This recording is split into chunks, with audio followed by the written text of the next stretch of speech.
All right, good morning, guys. Don't know if you can see me with the sun. Here we go. So what's going on today? Let's see. Um, I'm skipping my exercise. I will have tons of exercise today running around. Um, I have a lot to do. So I'm still sick, but I still need to do stuff even when I'm sick. I'm gonna try to move this, maybe sit on the floor here for a minute. Oh, yeah, I'm gonna sit on the floor a minute. So,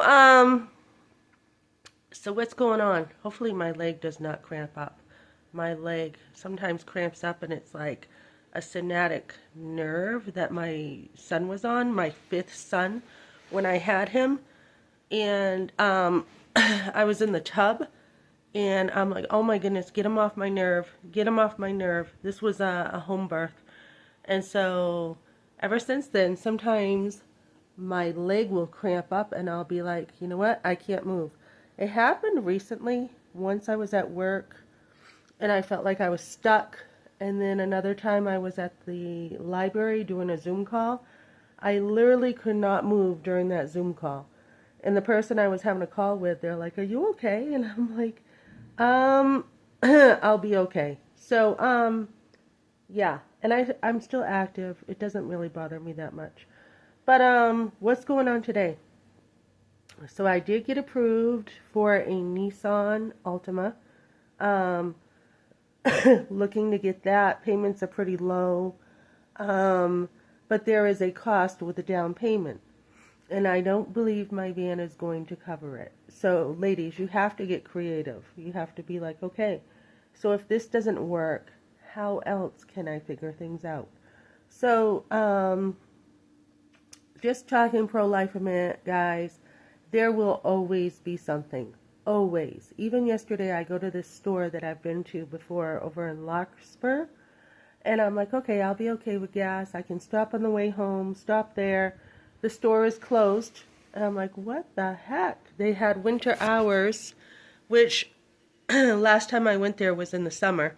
And the only time I went there, I usually don't, usually I have plenty of gas, but with my van getting ready to fall apart, I haven't wanted to put a lot of gas in. So I'm like, you're kidding me. And I just happened, I had a bunch of cash on me, useless. I'm like, oh my goodness, good thing I put money on my card. So there will always be something, guys, always. And the thing is, you have to have enough experience in life, even if you don't, even when you're young, things are chaotic and you learn to make it. You have to have a mindset of, I'm going to figure this out. No matter what comes your way in life, which you can't predict, you can't control, I'm going to figure this out. So, I have a job I love, absolutely love it. I think I had close to 7 sales yesterday, 5 the day before. One day I think I had 10, close to 11, something like that. Like every day I get sales. So I love my job, and that's in training. That's not even like on my own yet.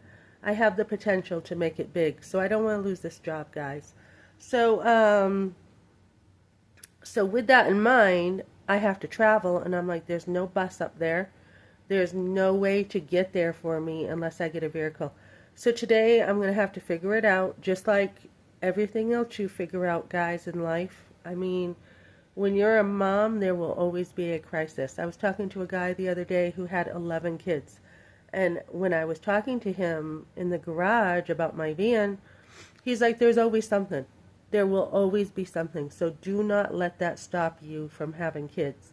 Whether you have money or whether you don't, there will always be something. And, I have 5. So a lot of people who have money, they haven't had, 5, boom, boom, boom.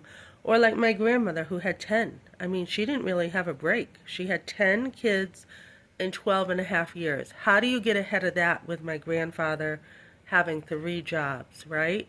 So, it doesn't mean you're not hardworking when you're poor. It just means there's different things that come your way. God has a reason for it. He has a way to use all these circumstances to mold you. So I was talking to someone today, and I need $3,000 down on this thing. And I had reached out using my resources. Lots of people are looking for opportunities to give, and I said, hey, there's a $3,000 need with a vehicle. And this person felt like it was a big ask and wasn't comfortable, you know, with that ask with a group of people. And I'm in like 4 or 5 groups. So I'm like, you know what? This is, God does big things. $3,000 to get somebody a vehicle and to get them on their feet with work and, you know, independent and everything is not a big ask, guys. Especially nowadays, that's like change. 3,000 is like change. So, you know, back in the day, 3,000 was a lot. So anyways, as a pro-life advocate, I'm always looking for ways to help women get the things they need in order to have a better life. So there is a way. I will figure that out today. Someone told me to call someone else for a donated car. That's another idea I have. I was quoted at $1,000 payment. Didn't really want to do that. So, you know, I have a lot of needs coming with moving and everything, so I'm trying to figure it all out. So I will figure things out, and if worse comes to worse, there is another plan. So always have a plan, ladies. Okay, thanks for joining me this morning.